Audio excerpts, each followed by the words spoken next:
तुम्हाला आठवत असेलच, अदानीनं कोळशाचा व्यवसाय सुरू केला आणि अचानकच देशामध्ये कोळशाचा तुटवडा निर्माण झाला आणि आता तोच कोळसा अदानी मॅनेज करतोय. अदानीनं पायलटचा व्यवसाय सुरू केला आणि देशामध्ये पायलटचा तुटवडा निर्माण झाला. आपण 2 दिवसापासून पाहतच आहोत. देशातील सर्व विमानतळावर आपल्या मुंबईतील रेल्वे स्टेशनसारखी परिस्थिती निर्माण झाली आहे. बस स्टॉपवर जशी गर्दी असते तशीच विमानतळावर गर्दी दिसून येत आहे.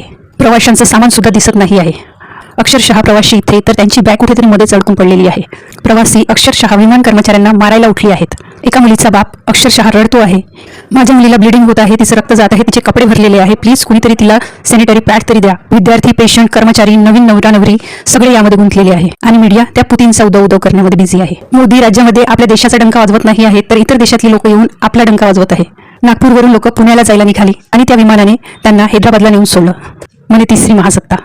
मुंबईवरून लंडनला जायची जेवढी तिकीट आहे ना, त्यापेक्षाहून अधिक मुंबईवरून नागपूरला जायची आहे.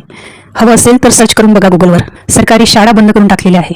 दवाखाने private, railway private, highway private, विमानतळ प्रायव्हेट, या सर्व उद्योगपतींना मुठीमध्ये घेऊन एक हाती देश चालवण्याचा मोदीचा प्लॅन आहे. या मूर्खांच्या हट्टापायीच देश यादीतून बाहेर चाललेला आहे. कर्जबाजारी होत आहे. खरंच हुशार होते आपले आजोबा पणजोबा. त्यांना माहीत होतं, हे लोक त्यांना माहीत होते. कदाचित म्हणूनच 70 वर्ष या लंगुरांच्या हाती सत्तेचा अंगूर दिला नाही. सत्तेपासून लांब ठेवलं या लांडग्यांना. आणि खरंच आज प्रामाणिकपणे कबूल करते, त्यासाठी फक्त नेहरू जबाबदार आहे. त्यांनी जर विमानतळे बनवली नसती तर आज विमाने उडली नसती आणि तिकीटाही रद्द झाल्या नसत्या. यासाठी खरंच गांधी कुटुंब जबाबदार आहे. मोदीच्या या अंधभक्तांना आता तरी अक्कल येईल. अंधभक्तो का राजा, अंधा बजाय टपली और राजा बजाय देश का बाजा. ढोंगी इतका की मंदिर जाए तो बाबा कहलाय और मजार जाए तो खाजा.